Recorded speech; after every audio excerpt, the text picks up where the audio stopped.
Tech companies have it rough right now, with Google being the most recent, most likely receiver of a huge fine due to antitrust law violations. CNBC starts us off today. Google looks likely to lose appeal against record $4.7 billion EU fine.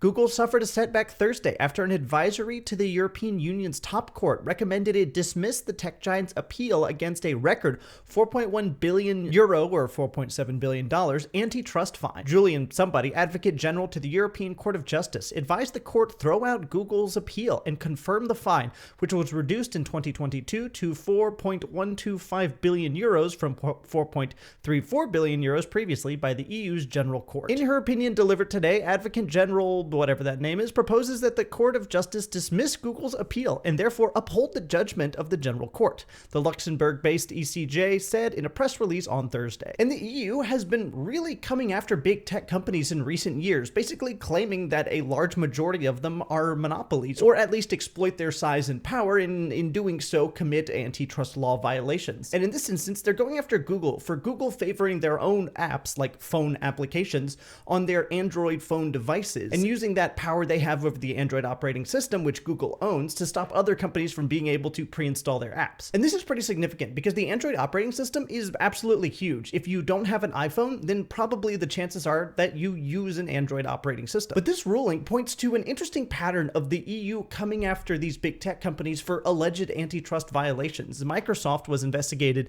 not too long ago. Microsoft seeks to placate EU with pledges to unbundle Teams and Office for basically their Office 365 platform. It was actually the company Slack that alleged that Microsoft, by bundling all of this together into the computers that they own, because, Microsoft runs most all computers aside from Apple computers, no other messaging software, according to Slack, would ever be able to compete. So Microsoft was just squashing all potential competition before they ever even became competitive. Amazon has also been investigated in the EU. Amazon avoids multi-billion-dollar fine as it reached EU antitrust settlement. And this was over claims of unfair practice because it was both the marketplace, Amazon.com, but also a seller on that same marketplace in the form of Amazon Basics, and it used that to its advantage to take customers from competitors to benefit themselves. And Apple was actually more than just investigated.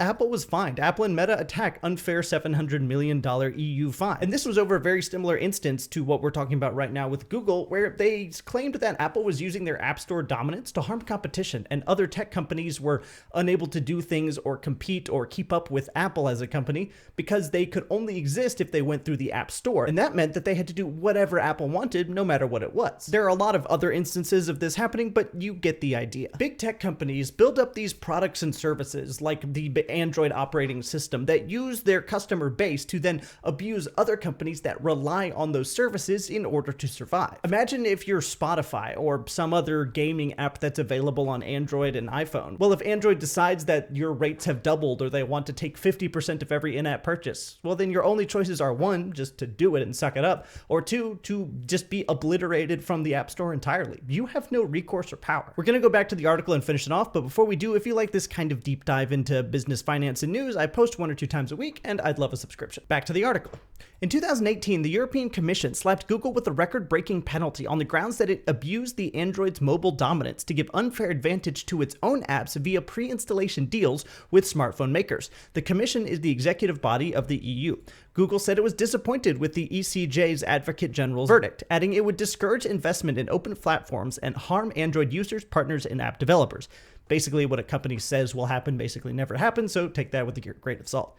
Android has created more choice for everyone and supports thousands of successful businesses in Europe and around the world, a spokesperson for the company told CNBC via email. Though the Advocate General's proposal is non-binding, judges tend to follow 4 out of 5 such non-binding opinions. The ECJ is expected to deliver a final ruling in the coming months. And if this fine goes through, it's kind of hard to know what the results would be. The idea of this is that Google should be forced to allow other companies' products on its phones to, or at least have an equal chance of appearing on someone's phone without Google's products being the absolute default. Imagine a phone that doesn't come with like a web browser or a photo galleries app, and you have to download those from the App Store, meaning that you're not just defaulting to Google Chrome or Google Photos automatically, but you actually have choices, and you have to go out of your way to choose what you want. This gives other companies a chance to actually compete instead of Google just being the default, and so no other photo app company can ever exist. And if that happens, then Google would either have to change the Android software for absolutely everyone so that apps aren't default, or it would have to start doing what Apple is currently doing, where they have separate software that runs differently in Europe as opposed to the United States for the sole purpose of satisfying those EU laws. But I'm honestly not convinced that this will stay in just the EU, and I think America is actually getting on board with this fighting and taking on large companies that use their power to create tech monopolies. There's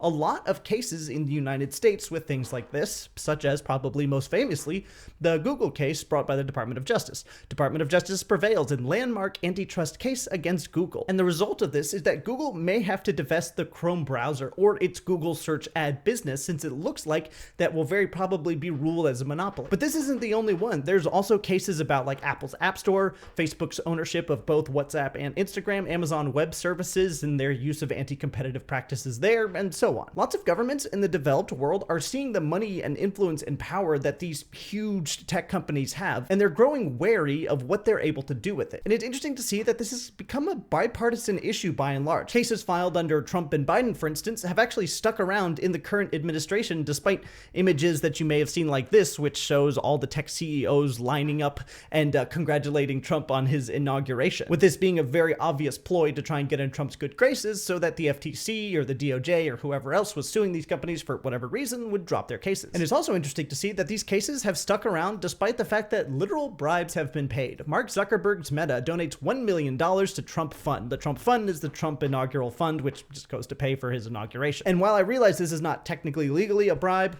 I mean, come on. The guy that was being sued by the government then donates $1 million to the new president. Of course, this was a play to try and get the lawsuit tossed out. But I'm very happy that this is happening and that the lawsuits that were started either under Trump's first administration or under Biden's administration are continuing into Trump's second administration. It'll be very interesting to see what the next few years hold. Thanks for watching.